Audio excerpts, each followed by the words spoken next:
Dahan-dahan lang yung pagpasok mga idol. Huwag nyong bibilisan kasi mawawala yung katas niya.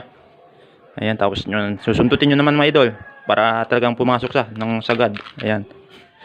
Ayan na mga idol, ang ating atsara na niriripa kanina. Ready to lako na mga idol. Ayan, lalako na natin. Tapos meron pa tayo ditong natira na babalutin. Pero sa susunod na po ito. Isasabay po natin yan sa pinangat.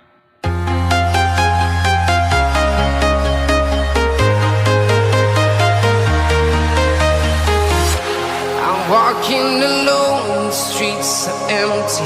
The only thing I can see is my own silhouette. I'm getting. Yun! Hello! What's up mga kamuratan? Welcome to my channel. Ayan, so ito na nga po yung ating kinuhang papaya doon sa Tayabas mga idol. Nice. Ginawa na po nating atsara. Ayan. So ilang araw na po itong nakababad. 2 or 1 mga idol. Ayan. Atin na pong riripakin. Ayan. Ito po yung gagamitin nating plastic. Ayan, nahulog na. Ayan. 2x10 ito mga idol. Tapos ito po yung gagawin nating takalan. Ayan. Oh my God! Wow! Para mas mabilis po tayong magbalot ng ating niripak na atsara. Ayan mga idol. Ganito lang ating atsara o ganito lang karami mga idol. Kasi panlako lang siya. Ang isang ganito, 20-20 lang. Ayan. Ayan mga idol. Ito po yung ating panlako na atsara. Ayan. So, babalutin na po natin mga idol. Ipapakita ko kung paano mag-repack ng panglako na atsara. Ayan. Oh no! So, ayan mga idol. Papasok nyo lang yung inyong... Kumbaga, ito yung imbudo. Ayan. Mas maganda ito kasi mas malaki yung butas mga idol. Ayan. Mas mabilis ang pumasok. Ayan, tapos tatakalin nyo lang, oh. Mas mabilis mag-repack mga idol. Ayan. Ayan, simulan po natin pag-repack para milako na natin mamaya.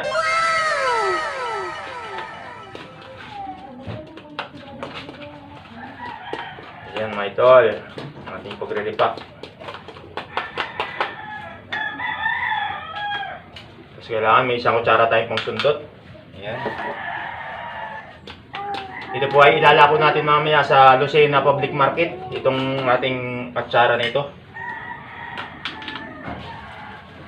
Ayan, para magkaroon din tayo ng puhunan na pambili ng dilis para naman sa pinangat mga idol. Ayan. Tayo magpapabawas laang ng ating atsara. Ayan. So, mamaya natin sabawan ng marami kapag nabalot na lahat. Kasi baka mawalan yung iba. Ayan, kaso natutumba mga idol. Ayan, sumano yung ating ano. Ayan mga idol, oh.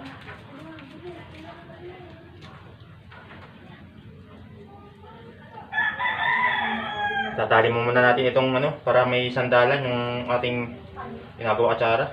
Kasi natutumba. Ayun, oh. Tutumba mga idol. Ayan mga idol, oh.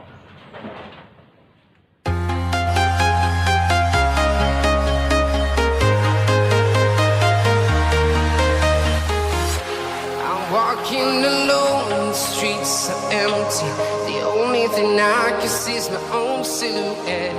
I'm getting stronger, step by step. The clock is ticking, but there's no time for regrets. I've been flying from town to town, from London to Taiwan. I've been all around the globe trying to protect your soul. We are heroes tonight. We will fly above the sky. We are heroes tonight. So yan mga idol, napadali lang po mag-repack ng ating panglako na atsara. So ganyan lang mga idol. Kaya kailangan ninyo ng ganito. Ito po yung 1.5 na royal. Pinutol ko lang para gawin yung imbudo. Para mas malaking butas mga idol. Mas madaling ipasok yung mga atsara. Hindi sumasabit. Ayan. Napakadali lang mga idol mag-repack. Ayan. Feel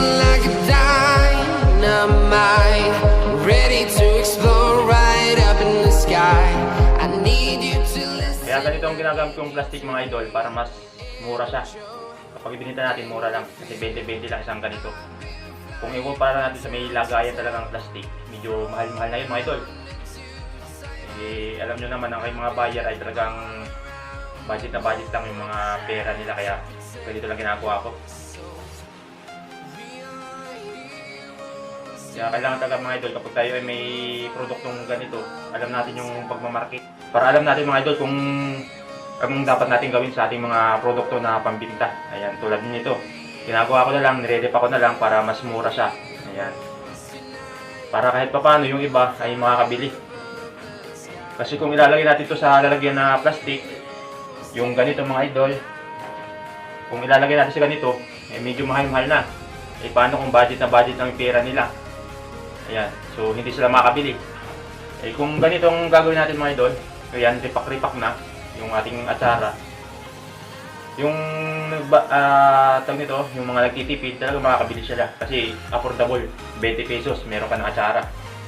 Lalo na kung meron kang pritong isda, okay na mga idol. Ayan, talagang makakabili sila. Kaya hindi po kami lalagay sa mga ganito na lalagyan, yung mga plastic, kasi medyo mataas na pong presyo niyan kapag ibinenta natin yung atsara. Eh, mahirapan na pong bumili yung iba na talagang budget na budget yung pera. Ayan. Kasi pinapapalagay ko din sa sarili ko mga idol, kung gusto kong bumili ng atsara, eh medyo mahal, hindi rin na makabili. Pero kung ganitong balot-balot lang, 20-20, kaya akong makabili ng isang piraso na pwede kong ipangulam. Ayan.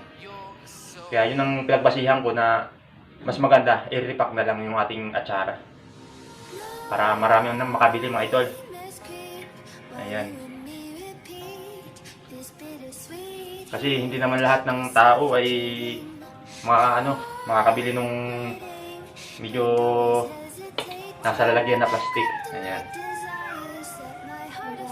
Kasi kung ganito yung ating lalagyan, magre-range siya ng pinakamababa na siguro 65 pesos ganito. Pero ito malaki to, baka mga 80. Ayan mga idol. So kung budget na budget yung pera mo, talagang hindi ka makakabili. Kasi 80 pesos, talagang medyo mabigat sa bulsa. Kung ikukumpara natin sa ganito, balot-balot na, 20-20 lang, talagang makakapag-afford ka mga idol. Ayan. Yan po yung mga pinagbasihan para maraming makabili. Ginawa ko na lang, ripak-ripak. Para kahit paano, makabili din yung mga low budget. Ayan. Lahat mga idol ng aking mga produkto, ganun ginagawa ko kahit sa pinangat. Instead na ilagay ko sa plastic na lalagyan, eh medyo tataas din ang presyo nun kapag nilagay ko doon kasi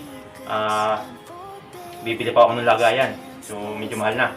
Kung i-compare natin yung nandito lang sa kasirola tapos takal-takal na lang, yun medyo mura-mura yun mga idol. Talagang makakabili yung karamihan talaga nakakabili kasi mura lang, 35 pesos lang mga idol. Kasi yung 35 pesos kung ipagbabase mo, bibili mo lahat, yung gata, dahon ng gabi, at saka yung mga rigado, talagang mababa na talaga presyo yung 35 pesos mga idol. Kasi kung sa iba mo bibilhin yun, magre-range siya ng mga 65 pesos kasi mahal ng gata. Ayan. Ganun ginagawa ko lahat sa aking mga produkto mga idol. Kahit sa sinantulan, ganun din. Ganito din ang ginagawa ko mga idol. Ayan. Ganito din ang ginagawa ko para maraming makabili. Ayan. So, ganun lang ginagawa ko mga idol. Kailangan talaga mga idol kapag kayo ay mayroong small business, alam nyo yung marketing. Kung para saan ba yung inyong produkto. Sino ba yung bibili. Kasi hindi pwede tayong magtinda ng ating produkto na ibibenta mo sa mga low budget tapos yung produkto mo na yanong mahal. So hindi sila magkalugma. Ayan. So masasayang lang yung produkto mo. Kaya kailangan talagang i-balance mo din yung produkto mo doon sa pagbabagsakan mo, doon sa marketing mo. Ayan mga idol. Yan ang ginagawa nating strategy sa ating paglalak. Kahit pa paano, laging ubos ang ating produkto. Ayan.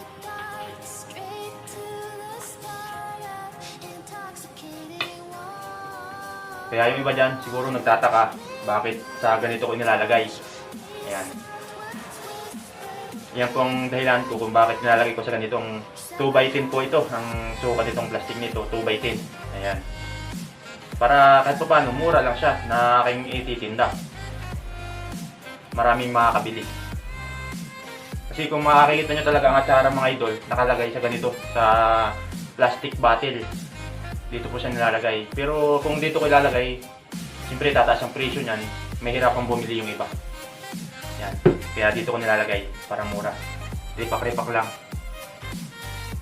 Yan.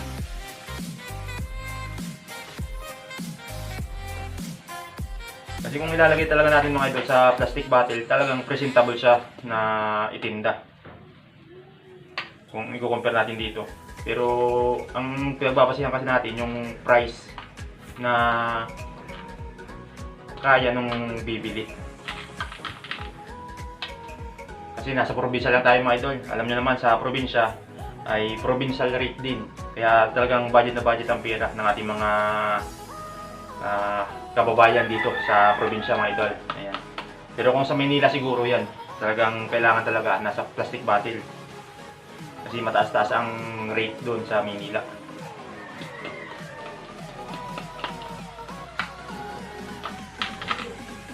Kaya naman mga idol, kapag meron kayo talagang small business, kailangan talaga alam nyo yung marketing nyo. Kung saan talaga ibibinta yung mga product.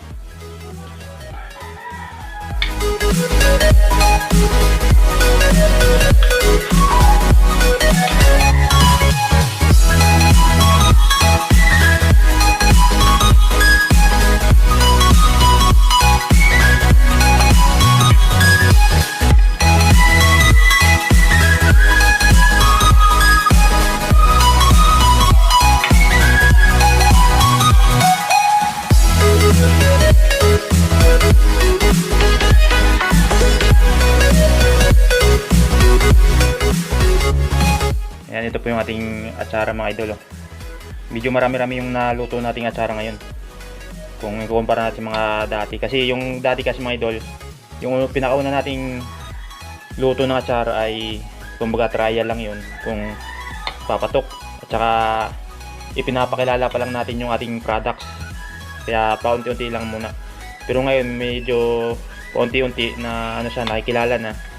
Kaya parami na yung gawa natin. Ayan. Siguro next time magano na rin tayo nung nasa plastic bottle maglalagay para do sa mga pa-order. Yung hindi agad nila kakainin. Kumbaga stock muna nila. Ayan. Kaya magano rin tayo ng nasa plastic bottle. Siyempre mayroon din tayong ganito yung mga naka-repack para do sa mga low budget. Ayan. Yan, ganito karami mga idol, 20 pesos. Ito mga idol, mura na to sa 20 kasi marami naman tong Ricardo, complete Ricardo yan mga idol. Hindi siya tinipid, talagang quality po yung lasa niya. Ayan. Pero binibigay ko na lang ng medyo mura-mura para kahit paano ay makabili yung iba na gustong kumain ng atsara. Yan mga idol. Talagang hindi siya tipid sa Ricardo. Ayan. Kasi ito po yung ating ginagamit na repakan na plastic. Ayan. 2x10. Ayan mga idol. 2x10. 100 pieces. Ito ating ginagamit na pang repack. Tapos ito naman mga idol yung ating ginagamit na imbudo. Ito po yung 1.5 na royal. Yan. Itong ginamit ko para malaki yung butas niya. Mas mabilis papasok yung atsara. Ayan mga idol. Kaya ganito ang aking ginagamit na imbudo. DIY lang na imbudo to mga idol. Kasi wala kang mabibili nito sa mga tindahan. Ayan mga idol oh. Ayan. Tapos pag kayo naman ay magbabalot mga idol, madali lang. Ayan, buksan nyo lang dito. Ayan. Yun yung ibuka. Yan. Tapos pag naibuka nyo na mga idol, simulan nyo ang ipasok. Yan. Pasok nyo mga idol. Dahan-dahan lang pagpasok. Para shoot na shoot. Ayan. Pag na-shoot nyo na lang ganyan mga idol, tsaka na naman ipapasok yung atsara. Ayan. Dahan-dahan lang yung pagpasok mga idol. Huwag nyong bibilisan. Kasi mawawala yung katas nya. Ayan. Tapos nyo, susundutin nyo naman mga idol. Para talagang pumasok sa ng sagad. Ayan. Diba? Sagad ang pagpasok nya kapag inyong sinusundot. Ayan mga idol. Ayan. Pag ganyan na, pasok nyo ulit. Sundutin nyo para sumagad. Ayan. Diba? Pasok na pasok sa loob mga idol. Ayan. Pasok na pasok sa loob.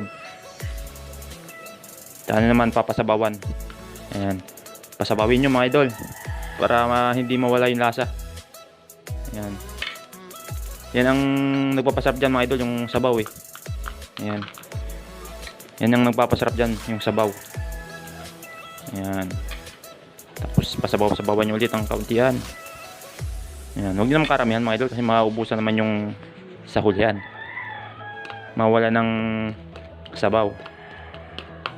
Ayan. Tansyahin nyo pa rin na magkaasya yung sabaw. Ayan o. Tapos medyo igin yung ganun. Medyo galaw-galawin nyo para masiksik siya. Lahat ay pumasok. Ayan. Yung mga nakikita nyong itim-itim mga idol, yung mga pasas. Nilalagyan po natin ng pasas yung ating atsara. Yung pinakaunang gawa natin, hindi natin nalagyan eh. Ayan. Dagdag lasa din yan mga idol, yung pasas na yan. Ayan. Tapos medyo alug-alugin nyo para yung mga nandito sa gilid-gilid, ayan, pitik-pitikin nyo para ano siya, malaglag. Ayan. Para pagtali nyo, hindi siya maipit. Ayan. Bago nyo naman ganyanin, paikutin bago nyo tali. Ayan. Ganyan lang mga idol, para lang kayo nagtatali ng ice candy. Madali lang mga idol ang pag-repack ng atsara. Ayan o. Diba? Okay na. Ayan. Sabi, halagang 20 pesos mga idol, makakain na kayo ng atsara. Kaya ganyan ginagawa ko, ripak-ripak na. Ayan na mga idol, ang ating atsara na niriripa kanina. Ready to lako na mga idol. Yan, lalako na natin. Tapos meron pa tayo ditong natira na babalutin. Pero sa susunod na po ito. Isasabay po natin yan sa pinangat. Yang nasa garapo na yan. Pwede na rin pang ulam-ulam mga idol. Ayan. Yan po ang ating nabalot ngayon. Yan po yung galing sa Tayabas na papaya. Atin ang ginawang atsara ngayon mga idol. Ayan. So ngayon, ilalako na natin. Kung may matitira man mga idol, isasabihin na rin natin sa paglalako ng pinangat na gabi. Ayan. So let's go mga idol. Ilalako na natin.